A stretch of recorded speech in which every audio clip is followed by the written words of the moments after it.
মাকে খুঁজে প্রতিদিন কাঁদে সুমাইয়া রিমুর ছোট ছেলেটি। যে বয়সে একটা শিশুর সবচেয়ে বেশি দরকার হয় মায়ের আদর স্পর্শের, ঠিক সেই সময় তাকে ঘিরে তৈরি হয়েছে এক গভীর আবেগের গল্প।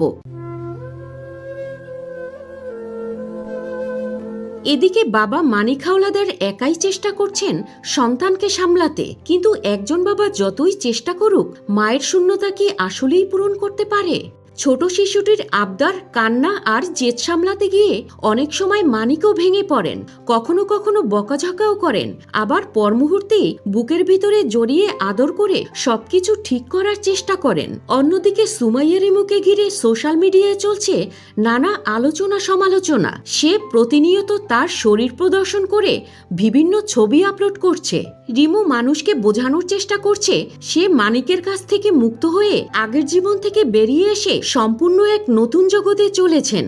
এখন তার ওঠা বসা দেশ বিদেশের বিভিন্ন রকম সুগার ড্যাডিদের সাথে। সুমাইয়া রিমুর এখন প্রতিদিনের ইনকাম শুনলে আপনারও চোখ কপালে উঠে যাবে। এখন তার প্রতি রাতেই ইনকাম হয় 60 থেকে 70 হাজার টাকা। ভাবা যায়? অথচ তার গর্ভের সন্তানকে একটা আইসক্রিম খাওয়ার জন্য বাবার কাছে হাজারবার বায়না ধরতে হয়। কেউ বলছেন তিনি নিজের কেরিয়ার আর বিলাসী জীবন নিয়ে এতটাই ব্যস্ত যে তার নিজের ঔরসজাত সন্তানের কান্নাও তার হৃদয় গলাতে পারছে না। মানিকের এক বক্তব্যে উঠে এসেছে তাদের পুরনো দিনের কথা, যখন কিছুই ছিল না, তখন দুজন মিলে ভবিষ্যতের স্বপ্ন দেখতেন। একটা সন্তান হবে, একটা বাড়ি হবে, একটা গাড়ি হবে। আজ হয়তো অনেক কিছুই বদলে গেছে, কিন্তু বদলে যায়নি এক বাবার কষ্ট আর এক শিশুর মাকে খোঁজার আকুতি।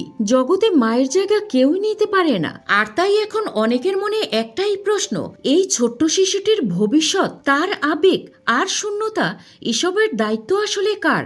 মানিক কি তার সন্তানের জন্য সর্বোচ্চটা দিচ্ছেন, নাকি এই গল্পের আরো অনেক না বলা কষ্ট লুকিয়ে আছে? আপনার মূল্যবান মতামত কমেন্টে জানাবেন।